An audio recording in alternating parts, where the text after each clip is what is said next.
2026-27 budget రానే వచ్చింది. అది ఎలా ఉంది, దాని స్వరూపం ఏంటి, కేటాయింపులు ఎలా ఉన్నాయనేది మనం ప్రత్యేక చర్చా కార్యక్రమంలో తెలుసుకుందాం. చర్చలో పాల్గొంటున్న వారు సాయి ప్రసాద్, విశ్రాంత డైరెక్టర్, పరోక్ష పనుల ఆడిట్ విభాగం, హైదరాబాద్ నుంచి. అలాగే సత్యనారాయణ గారు, ఆంధ్ర బ్యాంక్ విశ్రాంత డీజీఎం, ఆర్థిక విశ్లేషకులు, విజయవాడ నుంచి. ముందుగా సాయి ప్రసాద్ గారు, అసలు ఓవరాల్గా బడ్జెట్ స్వరూపం ఎలా ఉంది, కేటాయింపులు ఎలా చేశారు, ఆసక్తిగా ఉన్నాయా, ఉత్కంఠతో ఎదురు చూశాం, ఎవరికి ఏం లాభం జరుగుతోంది? ఈ బడ్జెట్ ఒక రకంగా చూస్తే ఫార్వర్డ్ లుకింగ్ బడ్జెట్ అండి.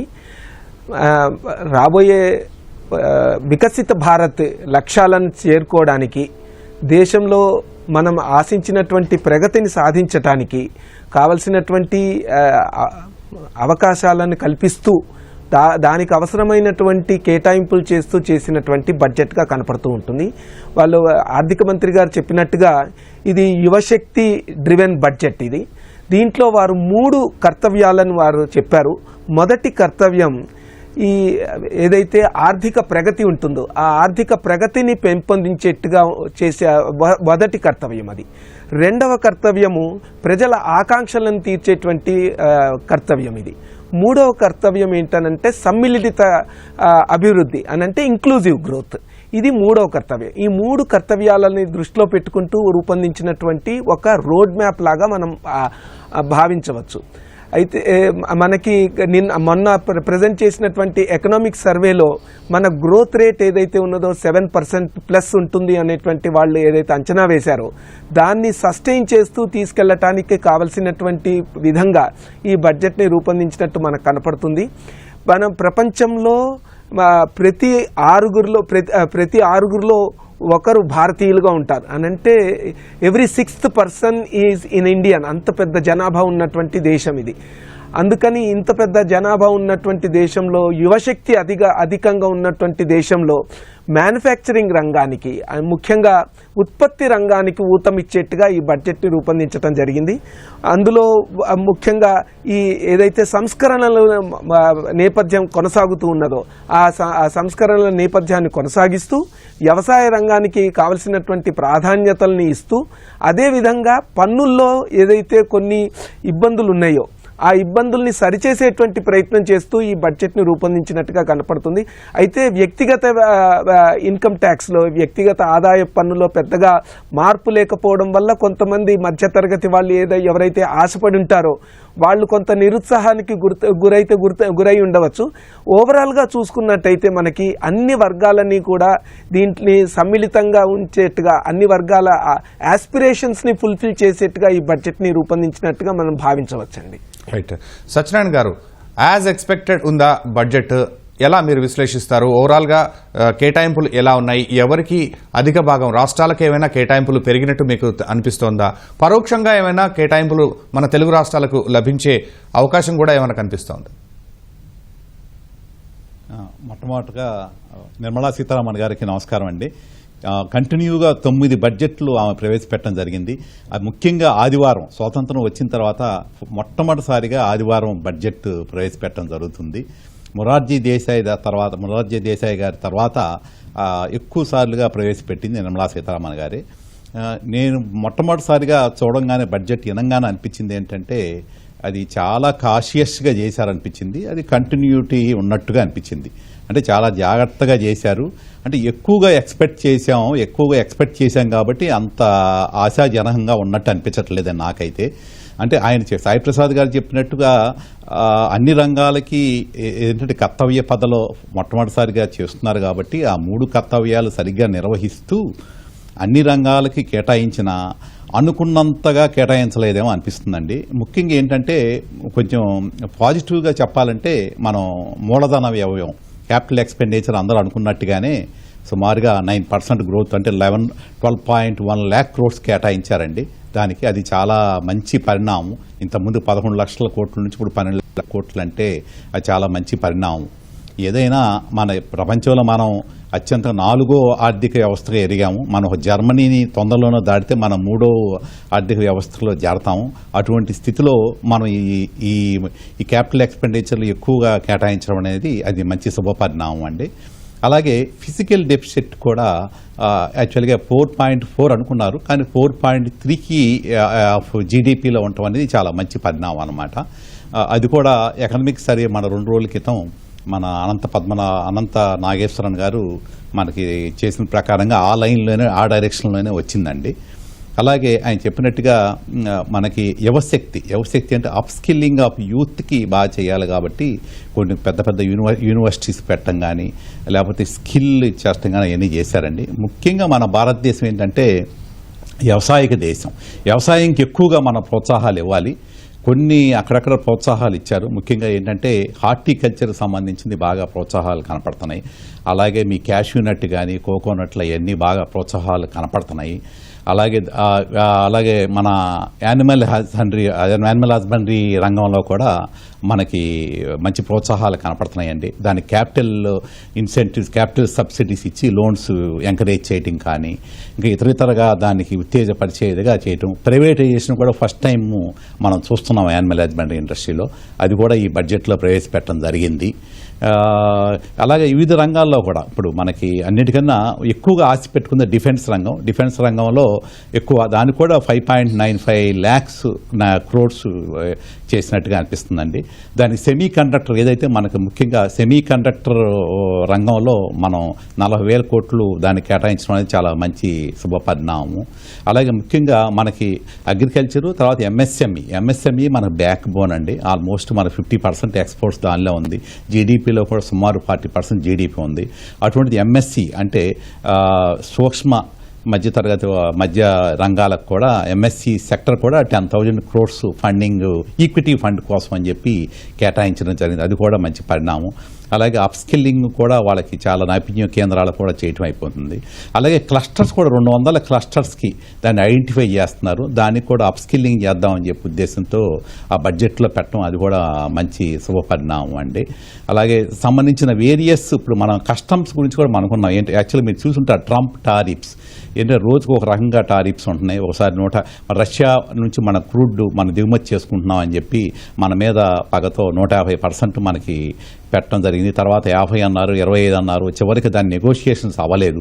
అటువంటి పరిస్థితుల్లో మనం పూర్తిగా ఎగుమతుల మీద డిపెండ్ కాకుండా ఈసారి సేవా రంగాల్లోనూ ఇతర రంగాలతో చేద్దామని చెప్పి ఆమె ఓపెనింగ్ స్పీకర్ ఫైనాన్స్ మినిస్టర్ గారు మనకు చెప్పడం జరిగింది. కాబట్టి ఇతర రంగాలకి మరి ఎందుకో మరి ఎగుమతులు కూడా ప్రోత్సాహాలకు ఇస్తే బాగుండేదేమో, అనుకున్నంత ప్రోత్సాహాలు రాలేదు. కొన్నిట్లు ఏంటంటే కస్టమ్స్ డ్యూటీ అన్నిటికన్నా పరిణామాలు ఏంటంటే మనం ఏమైతే మనం వెనకబడి ఉన్నాం వాటిల్లో ఆ ఇంపోర్ట్ చేసుకున్న వాటిల్లో ముఖ్యంగా టెక్స్టైల్ క్లస్టర్ పార్క్స్ ఉన్నాయి. దానికి కూడా మంచి ప్రోత్సాహాలు ఇచ్చారు. ఆ టెక్స్టైల్ పార్క్స్ కానీ లేకపోతే ఖాదీ విలేజ్ అండ్ ఇండస్ట్రీస్ దానికి కూడా మంచి కేటాయింపులు ఇవ్వడం జరిగింది. అలాగే ఆ ట్రైనింగ్ ఇన్స్టిట్యూట్స్కి ఏర్పరచడం అవన్నీ జరుగుతున్నాయి అన్నమాట. అలాగే కొన్ని సంబంధించినవి కూడా మనకి ఆంధ్రప్రదేశ్కి కూడా మీరు ఆంధ్రప్రదేశ్ అన్నట్టుకు మనకు మినరల్ ఎర్త్ స్టే ఇవ్వటం అనేది జరిగింది. అలాగే కాకపోతే ఏంటంటే మన కెమికల్ కారిడార్స్ కూడా కొన్ని ఇవ్వటం జరిగింది. మనకు ఆంధ్రప్రదేశ్కి రాలేదు కానీ మిగతా వాటిలో జరిగింది. ఆంధ్రప్రదేశ్ ముఖ్యంగా మనకు కనపడుతుంది ఏంటంటే కొన్ని రైల్వే కారిడార్స్ ఒకటి పెట్టారు. రైల్వే కారిడార్స్ అది పూణే టు హైదరాబాద్ టు బెంగళూరు కొన్ని కారిడార్స్ మనకు ఆంధ్రప్రదేశ్ కూడా వచ్చినాయి. ముఖ్యంగా డిసప్పాయింట్మెంట్ అంటే ఈసారి మనకి అమరావతికి పోలవరంకి మనకి ఈ బడ్జెట్లో మనం ఏమన్నా కేటాయిస్తారని అనుకున్నాం. ఇంతకుముందు మన 15,000 కోట్లు మనకి ఇచ్చారు వరల్డ్ బ్యాంకు దాని ద్వారా. ఈసారి కూడా ఇంకా సెకండ్ ఫేజ్లో మనకి ఇస్తారేమో అనుకున్నాం, అది కూడా ఇవ్వలేదు. పోలవరంకి బనకచర్ల కూడా దానికి కూడా కొంత కేటాయిస్తారని అనుకున్నాము. ఇంకొకటి ఏంటంటే పూర్వోదయ కింద మనకి రాయలసీమ క్లస్టర్ కింద దాదాపు ఒక 40,000 కోట్ల వరకు ఎక్స్పెక్ట్ చేశారు. ఈ మధ్య మన ఫైనాన్స్ మినిస్టర్ కానీ మన చంద్రబాబు నాయుడు గారు కానీ వేరియస్ టైమ్స్ మనకి ఫైనాన్స్ మినిస్టర్ కలవడం జరిగింది. ఆ పూర్వోదయ స్కీమ్కి ఎక్కడ మరి కనపడలేదు. అటువంటి స్కీమ్లు కనపడలేదు. కొన్నిటికి ఏంటంటే ఈ హార్టికల్చర్ వల్ల కొన్ని దీనిలో మనకు బడ్జెట్లో కొంచెం కనపడుతున్నాయి. దానివల్ల మనం స్టేట్ ఇండైరెక్ట్గా మనం బెనిఫిట్ పొందొచ్చు. అలాగే మనకి వేరే కూడా ఇప్పుడు ఏరోస్పేస్ రంగాల్లో కానీ అవన్నీ కూడా మనకి కస్టమ్స్ కూడా మనకి వచ్చినాయి. ముఖ్యంగా ఈ బడ్జెట్ చాలా డిసప్పాయింట్ చేసింది ఎస్టీటీ అండి. మనకి స్టాక్ మార్కెట్లో మన పెట్టుబడులు లేదో మన దేశం ముందుకెళ్ళదు. మన స్టాక్ మార్కెట్ చూసుంటారు ఈరోజు ఆల్మోస్ట్ మనం బాగా తగ్గింది. ఎస్టీటీ ఫ్యూచర్స్ మీద 0.02 నుంచి 0.05% పెంచడం అనేది ఎవరు ఊహించాల. అలాగే ఆప్షన్స్లో కూడా పెంచారు దాన్ని. అలాగే షార్ట్ టర్మ్ క్యాపిటల్ గెయిన్స్ కూడా దాదాపు 20% ఉందండి దానిలో. దాన్ని 12.5% చేస్తారనుకున్నారు, ఏంటంటే లాంగ్ టర్మ్ క్యాపిటల్ గెయిన్స్ లాగా. అది కూడా చేయలేకపోయారు. అలాగే ఎస్టీటీ కూడా క్యాన్సిల్ చేస్తామనుకున్నారు, అవి కూడా చేయలేదు. దాంతో స్టాక్ మార్కెట్ బాగా డిసప్పాయింట్ అయింది. అలాగే ఇన్కమ్ ట్యాక్స్ లెవెల్లో కూడా ఈ స్టాండర్డ్ డిడక్షన్ కూడా మనం దాదాపు 75,000 నుంచి ఇంకా పెంచుతారనుకున్నారు, అది కూడా పెంచలేదు. ఇంకా పోతే మనకి ఈ ట్యాక్స్ రిజమ్స్ కూడా 2 రిజమ్స్ ఉన్నాయి, ఓల్డ్ న్యూ రిజమ్స్. న్యూ రిజమ్స్లో కూడా మన ఇండియా ఏంటంటే ఎంతసేపు సేవింగ్ ఎకానమీ. మనం ఏంటంటే ఈ మధ్య మనం అంతా చూసినారు, కన్జంప్షన్ ఎకానమీ లేక నడిపిస్తున్నారు. మనం ఎంతసేపు మిడిల్ క్లాస్ స్పెండ్ చేయాలి, upper above middle class spend చేస్తే కానీ మన ఎకానమీ గ్రో కాదు. మనం అనుకున్నట్టుగా 7% గ్రోత్ రావాలంటే మన కన్జంప్షన్ ఎకానమీ కాబట్టి మనం సేవింగ్స్ కన్నా ఎక్కువ కన్జంప్షన్ దాని మీద ఎక్కువ ఆధారపడుతున్నాం మనం.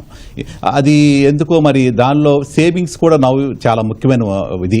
అది ఓల్డ్ రిజమ్ నుంచి న్యూ రిజమ్ 90% మారిపోయారు. దాన్ని కూడా కొంచెం సేవింగ్స్కి ఎంకరేజ్ చేస్తే బాగుండేదేమో.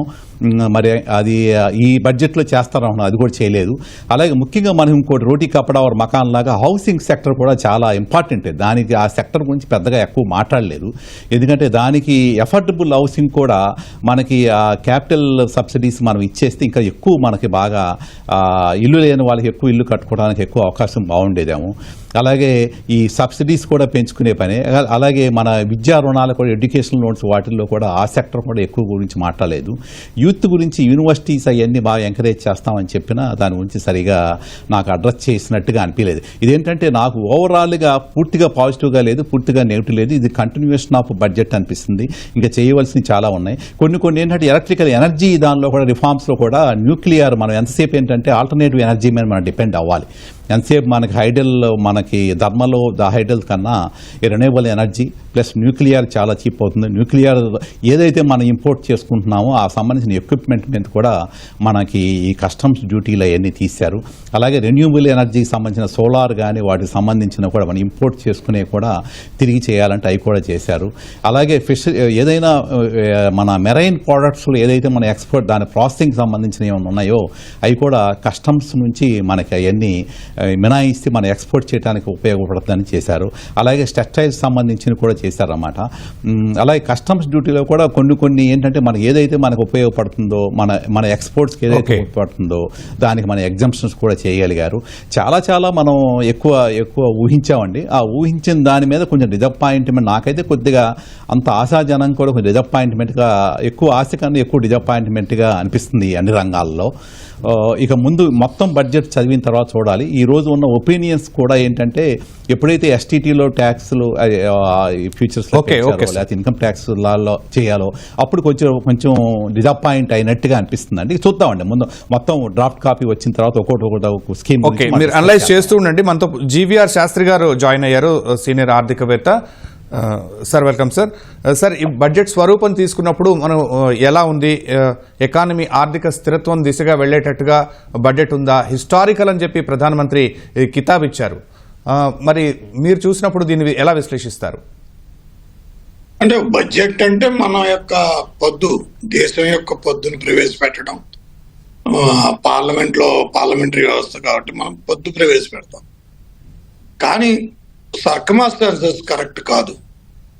ఎందుకంటే మనకి ట్రేడ్ డీల్ అమెరికాది ఆంధ్ర వేలే ఉంది. మొత్తం భౌగోళిక పరిస్థితులు కరెక్ట్గా లేవు. మొత్తం ప్రపంచ ఆర్డర్ అంతా తలకిందులుగా ఉంది. సప్లై చైన్ మేనేజ్మెంట్ వర్కౌట్ అవ్వట్లేదు. ఫారెన్ ఎక్స్చేంజ్, కరెన్సీ అండ్ ఎక్స్చేంజ్లో మనం 94లోకి వచ్చేసాం. ఎక్స్పోర్ట్స్ ఇంపోర్ట్స్ దగ్గర చాలా తేడా వచ్చేసింది. దేశాలకు స్థితిగతులన్నీ మారిపోతున్నాయి. ఈ టైంలో వాట్ ఆన్ అకౌంట్ బడ్జెట్ పెట్టాలి.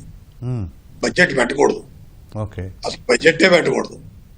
ఇప్పుడు ఏం చేయాలంటే వాట్ ఆన్ అకౌంట్ పెట్టి ఏప్రిల్, మే ఎప్పుడైతే ఈ 4 నెలలు 5 నెలల తర్వాత వాళ్ళు పెట్టాలి. ఇది నేను అనుకోవడం ప్రైమ్ మినిస్టర్ గారు చాలా బిజీగా ఉన్నాడు. ఆయన డిఫెన్స్ అండ్ డిప్లొమసీలో చాలా బిజీగా ఉన్నాడు. ఎందుకంటే రాష్ట్ర అధ్యక్షులు 2 గంటలకి 3 గంటలకి మన భారతదేశం వస్తున్నారు. మనం యుఏఈ ప్రెసిడెంట్ చూసాం, ఆయన 4 గంటలు ప్రయాణం చేసి 2 గంటల మీటింగ్ చేసి మళ్ళీ వెళ్ళిపోయాడు. అలాంటి పరిస్థితుల్లో ప్రైమ్ మినిస్టర్ గారు చాలా ఇబ్బందిగా ఉన్నారు, చాలా టైట్ గా ఉన్నాడు. ఇదేంటంటే పొద్దు అనేది ఏంటంటే మొత్తం అన్ని రాష్ట్ర ప్రభుత్వాలతోనూ, అన్ని సంస్థలతోనూ, సంఘాలతోనూ, ఇన్స్టిట్యూషన్స్ తోనూ, ఆర్గనైజేషన్స్ తోనూ అన్నిటితో చర్చించాలి. పద్దు అనేది అది. అంటే ఇప్పుడు తీసుకున్నట్టయితే రిస్క్ ఫండ్, గ్రోత్ ఫండ్, అలాగే రక్షణ రంగానికి కేటాయింపులు ఇవన్నీ చూసినప్పుడు ఈ రూపాయి క్షీణత, ఈ ట్రంప్ దాడిని తట్టుకునే విధంగా S-400 లాంటి ఏదైనా ఒక ఆయుధాన్ని, ఒక పథకాన్ని ఇలా కేటాయింపులు చూసినప్పుడు మనకు అనిపిస్తోందా? అంటే మీరు అన్ని కలిపేసి మాట్లాడేస్తున్నారు, అన్ని కలిపేసి ఏదో పులిహార్లో మాట్లాడారు. ఏంటంటే ఆర్థిక వ్యవస్థ, భారతదేశం యొక్క ఆర్థిక వ్యవస్థ స్ట్రాటజిక్ ఎలిమెంట్ వేరు. అంటే ఏంటి, ఆదాయ వనరుల మీద ఆధారపడి విధానం వేరు. అభివృద్ధి, చేయుత అనే పదాల దగ్గర మన భారతదేశ గవర్నమెంట్ ఉంటుంది. కానీ ఇప్పుడున్న భారతదేశ గవర్నమెంట్ రక్షణ, డిఫెన్స్ అండ్ డిప్లొమసీ, విదేశీ వ్యవహారాలు, రక్షణ మీద ఉండిపోయింది. ఆ టైంలో దీన్ని ప్రవేశపెట్టడం ఎంతవరకు సవ్వని నా ఉద్దేశం. ప్లస్ నేను హోల్డ్ చేసేది అంటే రిజర్వ్ బ్యాంక్ గవర్నరే ఒప్పుకోకూడదు. 94కి వెళ్ళిపోయింది, 93, 94కి దాటే వెళ్ళిపోతుంది అది. బంగారం విలువ కూడా మారిపోతుంది. 36 లక్షల కోట్ల రూపాయల కరెన్సీ ఇష్యూ చేసేసాం. ఇప్పుడు ఈ సమయంలో ఇండస్ట్రీస్ మీద, వాటి మీద మనం ఫోకస్ పెట్టలేము. అవన్నీ పెద్ద హోంవర్క్ జరగాలి, అది చాలా పెద్ద ఎత్తున హోంవర్క్ జరగాలి. అది జరగలేదు. అది జరిగిందని కూడా నేను అనుకోను. ఎందుకంటే దానికి పూర్తి క్యాబినెట్ ఇన్వాల్వ్ అవ్వాలి. పూర్తి క్యాబినెట్ అంతా దీని మీద, రక్షణ వ్యవస్థ మీద ఆధారపడింది, విదేశీ వ్యవహారాల మీద ఆధారపడింది. జయశంకర్ గారు పొద్దు నుంచి సాయంత్రం తిరుగుతూనే ఉన్నాడు. సో ఇలాంటి పరిస్థితుల్లో ఇది ఓటాన్ అకౌంట్ బడ్జెట్ గానే కన్సిడర్ చేయాలి తప్పితే, నేను కూడా అది అలా చెప్పేసి ఉంటే గొడవ వదిలిపోయేది. అంటే ఎలా ఉంటే బాగుండేది అనేది మీరు అంటున్నారు. అయితే బడ్జెట్ ఆల్రెడీ వచ్చేసింది కాబట్టి అది తీసుకున్నట్లయితే కేటాయింపులు చూసినప్పుడు రైల్వే, వాటర్ వేస్, కనెక్టివిటీ, సరుకు రవాణా, ఇలా ప్రతిదీ ఇన్ఫ్రాస్ట్రక్చర్ డెవలప్మెంట్ ఈ 2-3 నెలల తర్వాత ఇవేమి నిలబడవండి, ఇవేమి ఉండవు. అంటే కేటాయింపుల పరంగా బడ్జెట్ సాగదంటారా? ఇదేం సాగదు 100% సాగదు. అబ్నార్మల్ ఫ్యాక్టర్ కదా. 1,44,000 కోట్ల రూపాయలు మీరు రఫేల్ కడుతున్నారు, 24 విమానాలేమో రష్యా నుంచి కొనుక్కుంటున్నారు. డిఫెన్స్ అవుట్లే ఏంటో తెలియట్లేదు. ఇవాళ రాత్రి పాకిస్తాన్ యుద్ధం అంటే మనం ఏం చేయలేము. మొత్తం అసలు బడ్జెటే ఉండదు అంటారు. మళ్ళీ వద్దాం సార్. మనం సాయి ప్రసాద్ గారు, ఏంటి బడ్జెట్ ప్రవేశపెట్టిన తర్వాత మార్కెట్లు ఎందుకు అంత నెగిటివ్ గా ఒక్కసారిగా రియాక్ట్ అయినాయి, తర్వాత మళ్ళీ పుంజుకోవటం చూస్తూ ఉన్నాము మనం. అయితే ఏం జరిగింది? మార్కెట్ డైజెస్ట్ చేసుకోలేకపోయిందా బడ్జెట్ని? అంటే మార్కెట్స్ వేరియస్ ఫ్యాక్టర్స్ మీద ఆధారపడి ఉంటాయండి. ఇనీషియల్ రియాక్షన్స్ ఏంటనంటే F&Os మీద వాళ్ళు ఏదైతే ట్యాక్సెస్ ఎక్స్పెక్ట్ చేయలేదు, వాళ్ళు ఆ ఎక్స్పెక్ట్ చేయని అనౌన్స్మెంట్ వచ్చేటప్పటికి కొంచెం ఇనీషియల్ నీజర్క్ రియాక్షన్ అది. బట్ ఓవరాల్గా బడ్జెట్ని కనుక వాళ్ళు అర్థం చేసుకున్నట్టయితే, అర్థం చేసుకుంటూ పోతున్నారు కాబట్టి మళ్ళీ ఆ మార్కెట్లు మళ్ళీ స్థిరపడుతూ మనకు కనపడుతున్నాయి. ఈ బడ్జెట్లో లాంగ్ టర్మ్ ఎకానమీ గ్రోత్కి స్ట్రాటజీస్ ఏదైతే వేశారో అవి నిజంగా ఇండస్ట్రీకి చాలా ఉపయోగపడేటువంటి స్ట్రాటజీస్. ముఖ్యంగా ఇప్పుడు మ్యానుఫ్యాక్చరింగ్ సెక్టర్ ఏదైతే ఉన్నదో, మ్యానుఫ్యాక్చరింగ్ సెక్టర్లో బయోటెక్నాలజీ, బయోఫార్మాకి ఇంపార్టెన్స్ ఇవ్వటము, అట్లాగే హైటెక్ టూల్ రూమ్స్ వీటిని ఏర్పాటు చేయటము, అట్లాగే మనకి కంటైనర్ ఏదైతే మ్యానుఫ్యాక్చరింగ్ ఏదైతే ఉందో, these are all long term investments కోసమని, ఇన్ఫ్రాస్ట్రక్చర్ని డెవలప్ చేయడానికి కావాల్సినటువంటి హై అండ్ మిషనరీస్ని రూపొందించుకోవడానికి, అవసరమైనటువంటి పెట్టుబడుల్ని సమకూర్చుకోవడానికి, దాంట్లో బిజినెస్ ఆపర్చునిటీస్ని పెంచుకోవడానికి, ఎక్స్పోర్ట్ ఆపర్చునిటీస్ పెంచుకోవడానికి ఉపయోగపడేటువంటి ప్రతిపాదనలు దీంట్లో ఉన్నాయి. వీళ్ళు దీంట్లో చూస్తున్నప్పుడు మళ్ళీ ఈ ఇనీషియల్ రియాక్షన్ ఏదైతే ఉన్నదో అది వాళ్ళు ఏదైతే ముందుగా చూసి కొంచెం నెగిటివ్ రియాక్షన్, బట్ తర్వాత మళ్ళీ చూస్తూ పోతున్నప్పుడు మార్కెట్లో కరెక్షన్స్ వచ్చి మళ్ళీ వస్తున్నట్టుగా నాకు కనపడుతుంది. ఎందుకనంటే మీకు ఎలక్ట్రానిక్స్, ముఖ్యంగా సెమీ కండక్టర్స్, తర్వాత రేర్ ఎర్త్స్ ఏదైతే ముఖ్యంగా మనం క్లీన్ ఎనర్జీస్ మీద ఫోకస్ చేస్తున్నామో, ఆ క్లీన్ ఎనర్జీస్ మీద ఫోకస్ చేస్తున్న తరుణంలో రేర్ ఎర్త్కి కావాల్సినటువంటి ప్రాసెసింగ్కి మనకి కావాల్సినటువంటి ఏదైతే ఉన్నదో, ఇప్పుడు యాక్చువల్గా చైనా అన్నది వరల్డ్లో రేర్ ఎర్త్ ప్రాసెసింగ్లో నెంబర్ 1గా ఉంది. Next alternative processing capacities build చేసుకునేటువంటి అవకాశం మన దేశంలో ఉన్నది కాబట్టి ఆ స్ట్రాటజీని దృష్టిలో పెట్టుకొని ఈ బడ్జెట్లో ప్రతిపాదనలు చేశారు. అట్లాగే డెడికేటెడ్ కెమికల్ పార్క్స్ చేయటం కానివ్వండి, మెడికల్ టూరిజం తయారు చేయటం కానివ్వండి, అట్లాగే ఇండస్ట్రీకి కావలసినటువంటి మ్యాన్ పవర్ సప్లై చేయడానికి స్కిల్లింగ్ మీద ఫోకస్ చేయటము, తర్వాత ఎంఎస్ఎంఈస్కి ఏదైతే వాళ్ళకి కావలసినటువంటి ప్రోత్సాహకాలు ఇవ్వటము, ఇవన్నీ చూస్తున్నప్పుడు దెన్ అగైన్ మార్కెట్స్ కొంత కరెక్షన్స్ వచ్చి ఐ థింక్ వాళ్ళు ఏదైతే ముందు అర్థం చేసుకుంటూ పోతుంటారో అర్థం చేసుకుంటారు కొంత సమయం పడుతుంది. కాబట్టి ఆ సమయం పట్టే లోపల కొంత నీజర్ రియాక్షన్లో మార్కెట్లు కొంత ఒడిదుడుకులకు గురైనట్టుగా అనిపిస్తోందండి. అంటే రూపాయి రాకపోక తీసుకున్నట్టయితే సమతుల్యం సాధించిందా ఈ బడ్జెట్? చాలా బ్రహ్మాండంగా. ఎందుకనంటే అండి మనకి కోవిడ్ టైంలో 9% వరకు మనకి ఫిజికల్ డెఫిసిట్ వెళ్ళింది.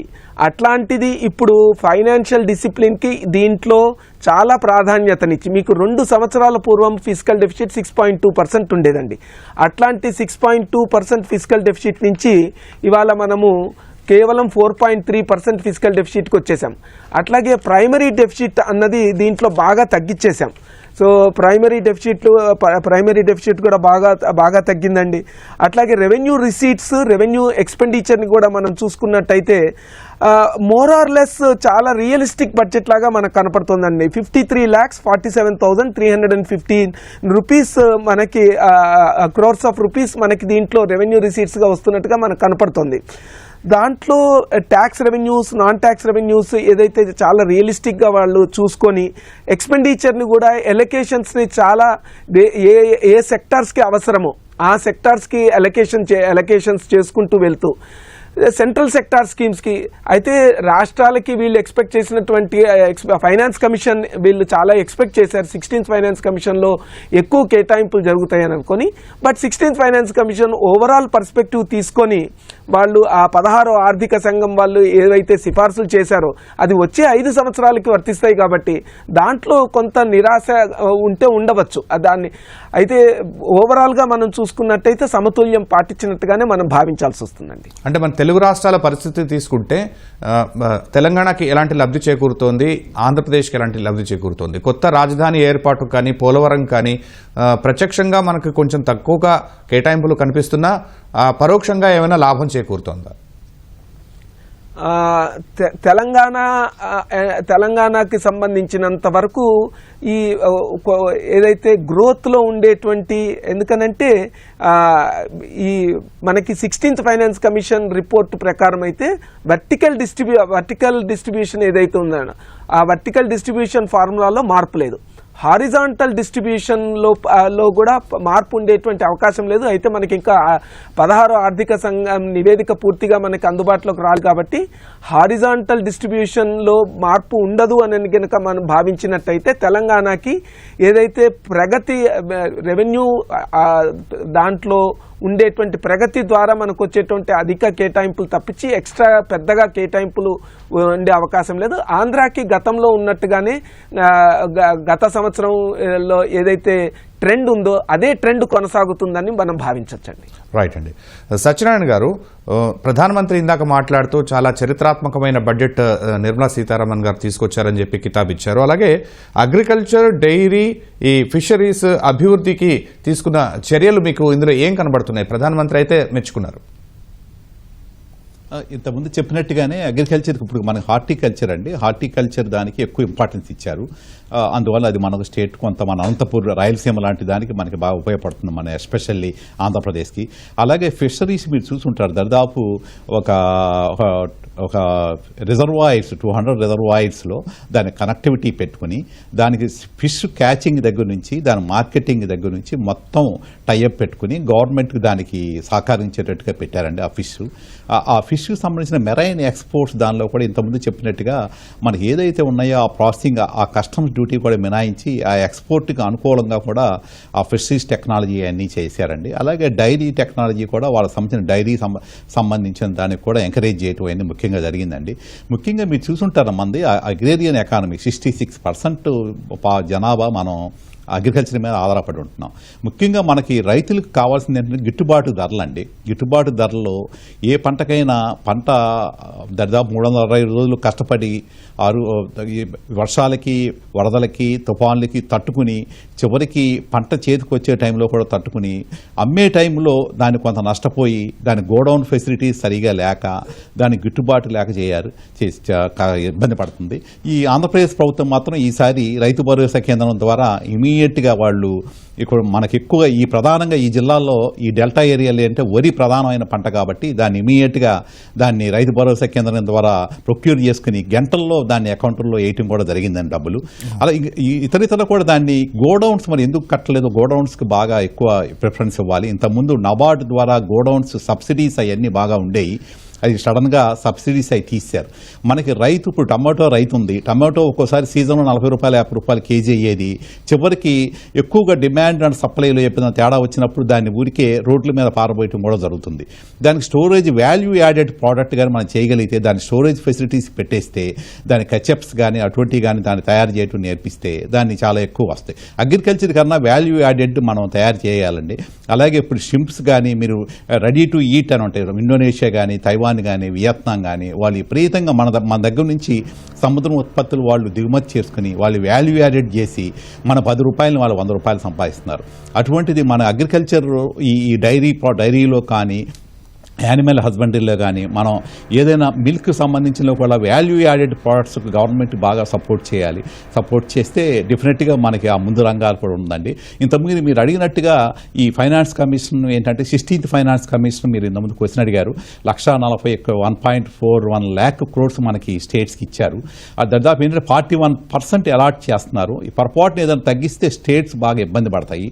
దాదాపు ఈ 1,41 lakh crores ఈ స్టేట్స్కి ఎలా ఏ ప్రాతిపదికన ఇస్తారో అది చూడాలి.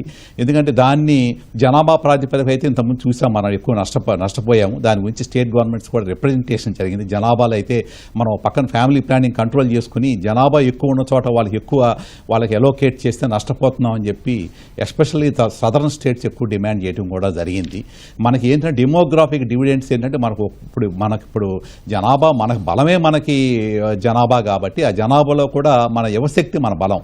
ఎందుకంటే మన యూత్ ఎక్కువ మనకి ప్రపంచంలో మొత్తం అదే ఉన్నారు కాబట్టి ఆ యూత్ బలం ఉంది. దానికి సంబంధించిన మన వల్ల వాళ్ళని ట్రైన్ చేసుకుని చక్కగా ఎడ్యుకేషన్లో మనం చక్కగా స్కిల్స్ అవి చేసుకుంటే మెయిన్ ఉందండి. మనకి 10 సంవత్సరం 1.20 crores మనకి ఉద్యోగులు లేబర్ మార్కెట్లోకి వస్తున్నారండి. అంటే ఉద్యోగులు అంటున్నారు విద్యార్థులు. అంటే మనకి 10 సంవత్సరం 1,20 లక్షల మందికి మనకు ఉద్యోగాలు కల్పన చేయాలి. ఉద్యోగాలు కల్పన చేయాలంటే కంపల్సరీగా మనకి ఉత్పాదక పెంచాలి, మన ప్రొడక్టివిటీ పెంచాలి.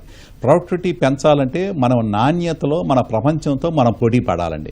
మనం చైనాతో మనం ఎందుకు పోటీ పడలేదంటే మనకి కాస్ట్ ఆఫ్ ప్రొడక్షన్ మనం ఎక్కువైపోతుంది. ఎక్కువైనప్పుడు మనకి ఏంటంటే మన ఎక్స్పోర్ట్స్ మనకి గిట్టుబాటు కావట్లేదు. వియత్నాంతో కానీ తైవాన్తో కానీ ఇండోనేషియా కానీ చిన్న దేశాలతో కూడా మనం పోటీ పడలేకపోతున్నాం. ఈ ఏంటంటే ఈ కాస్ట్ ఆఫ్ ప్రొడక్షన్ కూడా ఎక్కువ ఇది అవుతుంది అనమాట. ముఖ్యంగా ఎలక్ట్రిసిటీ అండి, విద్యుత్ శక్తి మీరు చూసుంటారు, విద్యుత్ ఛార్జీలు విపరీతంగా పెరిగిపోతుంది. కొంతమంది ఇండస్ట్రీస్ మనం ఆలోచించి వాళ్ళు చెప్తారు మాకు ఇండస్ట్రీ బిల్లు కట్టడానికే సరిపోతుంది అంటున్నారు. అంటే 1 నేషన్ 1 గ్రిడ్ 1 టారిఫ్ పెడితే ఇది చాలా ఉపయోగపడుతుందండి. అటువంటివన్నీ మనం అన్ని సంస్కరణలు చేసుకుని ఉద్యోగాల కల్పన చేసుకుంటే మన డెఫినెట్గా ఉంటుందండి. ఈ బడ్జెట్ కొంతవరకు ఉద్యోగాల కల్పనకి మన ప్రాముఖ్యత కొన్ని రంగాల్లో మనకు వస్తుందండి.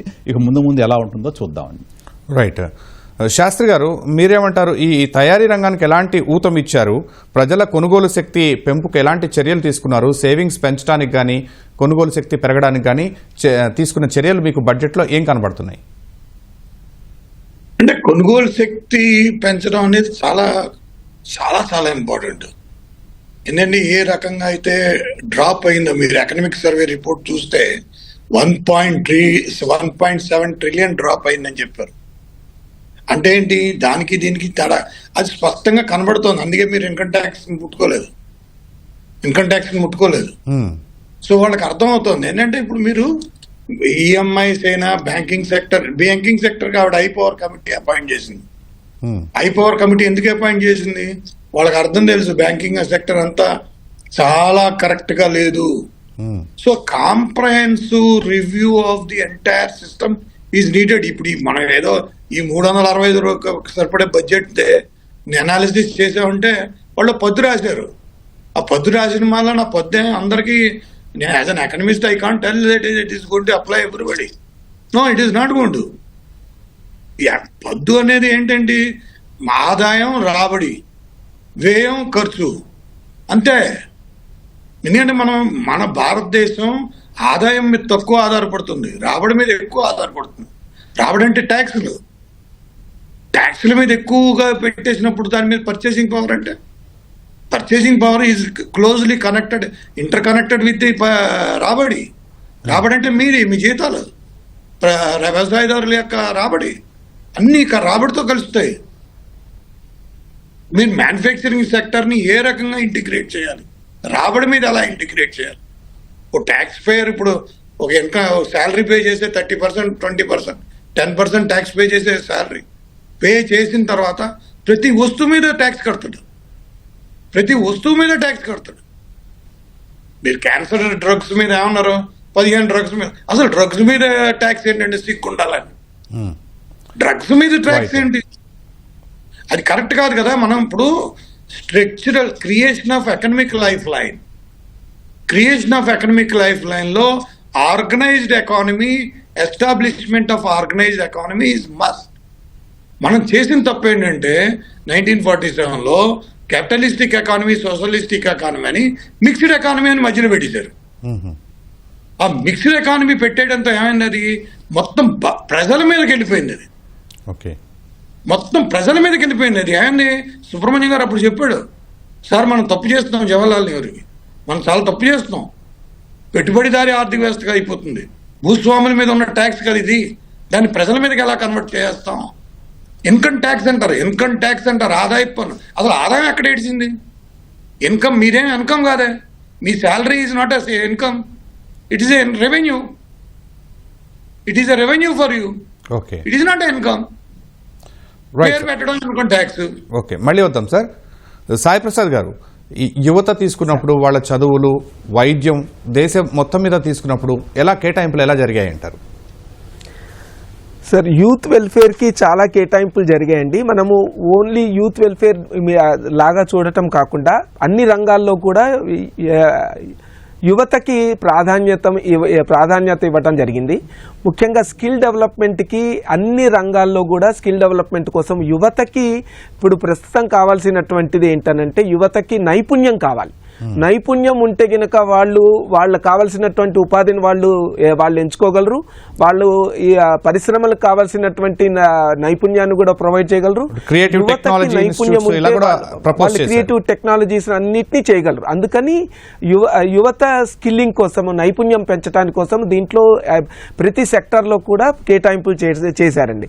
అట్లాగే టైర్ 2 అండ్ టైర్ 3 అంటే migration of the youngsters to major cities అని అంటే ప్రధాన పట్టణాలకి వాళ్ళు రావాల్సిన అవసరం లేకుండా టైర్ 2 అండ్ టైర్ 3 సిటీస్లోనే వాళ్ళు ఉండి అక్కడి నుంచే వాళ్ళ ఎకనామిక్ ప్రోగ్రెస్ని చూసుకోవడం కోసం అని చెప్పి టైర్ 2, టైర్ 3 సిటీస్ మీద ఫోకస్ చేస్తూ కూడా దీంట్లో అది కూడా యూత్ సెంట్రిక్గానే భావించాల్సి ఉంటుంది. అట్లాగే మీకు హెల్త్ సెక్టర్లో కూడా హెల్త్ అండ్ ఎడ్యుకేషన్ సెక్టార్కి ఈసారి కేటాయింపులు కొంచెం పెంచారండి. It is 1,39,289 crores to the education sector. ఈ ఎడ్యుకేషన్ సెక్టర్ కాకుండా ఇప్పుడు మిగిలిన అదర్ సెక్టర్స్లో కూడా ఐటీ, టెలికమ్యూనికేషన్స్, సైంటిఫిక్ డిపార్ట్మెంట్స్ వీటన్నిటిలో కూడా యూత్కి చాలా ప్రాధాన్యత ఉందండి. సో ఓవరాల్గా చూసుకున్నట్టయితే ఈ యువశక్తి అన్నదాన్ని వాళ్ళు